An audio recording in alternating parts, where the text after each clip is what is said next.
Thank you for the privilege of being able to address you this evening on behalf of the Coalition for Life.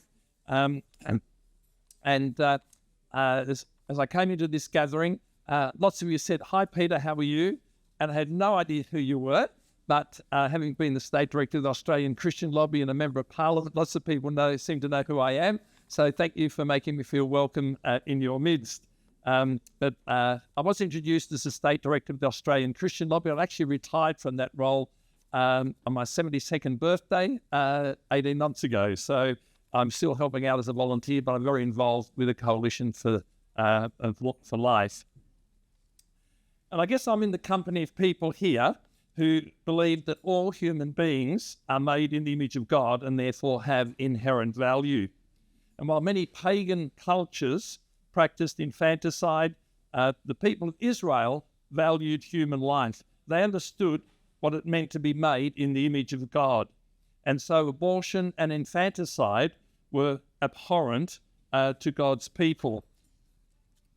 But as our society increasingly abandons Christian values, we see the normalising of abortion and of increasingly infanticide. West Australia normalised abortion or legalised it in 1998. You can have an abortion up to 22 or 23 weeks. And ever since, those who don't embrace Christian values have been pushing to allow abortion right up to birth. But the Coalition for Life, we've been holding rallies at Parliament House every year since 1998. There was one year we didn't, that was because of COVID.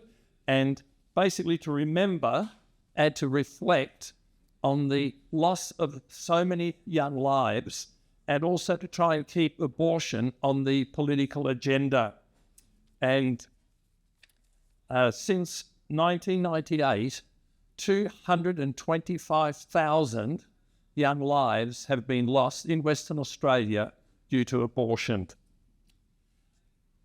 Our West Australian Parliament has had some wonderful champions for life, both on the Labor and on the Liberal side. Kate Dowse comes to mind on the Labor side and Nick Goyron on the Liberal side. And at the last election, state election, Marika Grunewald was elected from the Australian Christians.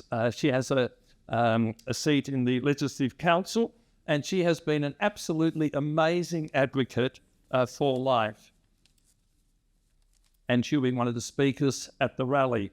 The Rally for Life this year will be this coming Wednesday evening at 7 p.m. On the steps of Parliament House. And we'll hear from some amazing people speaking. Erica, who's been involved in post-abortion trauma work, and also the stories of some amazing women who've had challenging pregnancies and will share their stories. But in addition, Marika Grunewald will also speak to us about a bill that she's introduced into the Legislative Council called the Equal Care and Protection Bill. And the reason for that bill is that she's introduced it is that since late-term abortions have been allowed in Western Australia, some babies are actually born alive, but tragically are simply left to die without any palliative care if their condition is terminal, and even if they're perfectly healthy, just left to die. Yes, you heard that correctly. I didn't make that up. That's a fact. That babies born alive as a result of an abortion procedure are left simply to die. Yet if they're born in a maternity ward where they were wanted, we would spend no expense in meeting their medical needs to keep them alive. But because they're not wanted, they're simply left to die.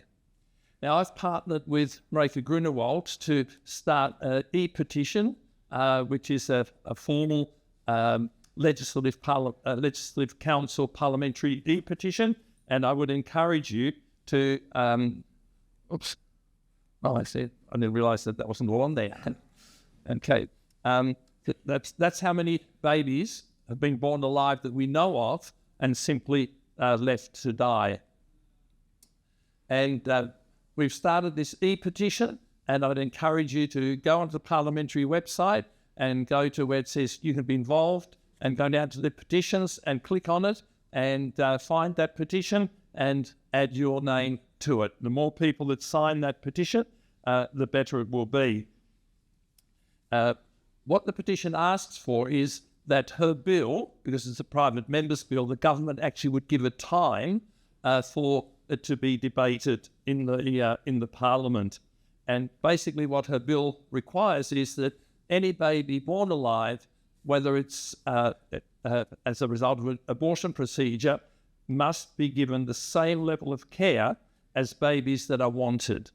And I think we all agree, if human life has value, then a baby that's born alive, even if the mother has chosen to have an abortion, that baby's life is precious and should be given the best opportunity to either survive, or if it's got a terminal condition, that it be cared for with appropriate palliative care. So, I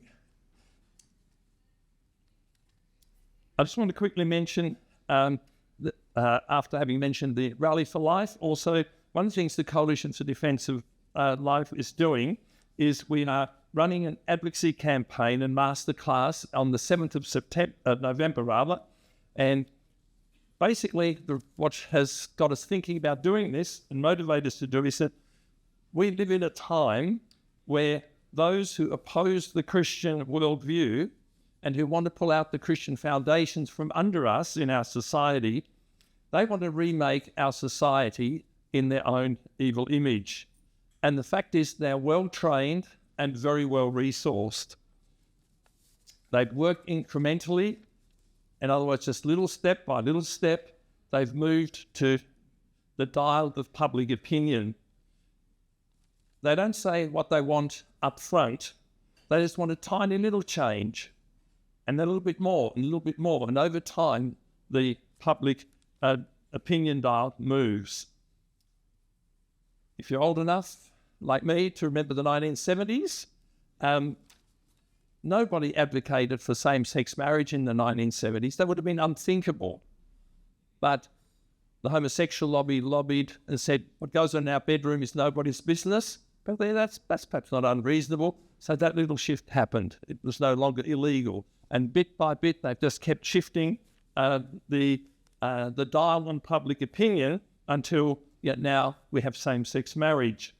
Now, our objective in running the advocacy and campaign masterclass in November is to equip people at the grassroots level to engage politically and to raise up community advocates with practical skills to address regional and local issues in Western Australia.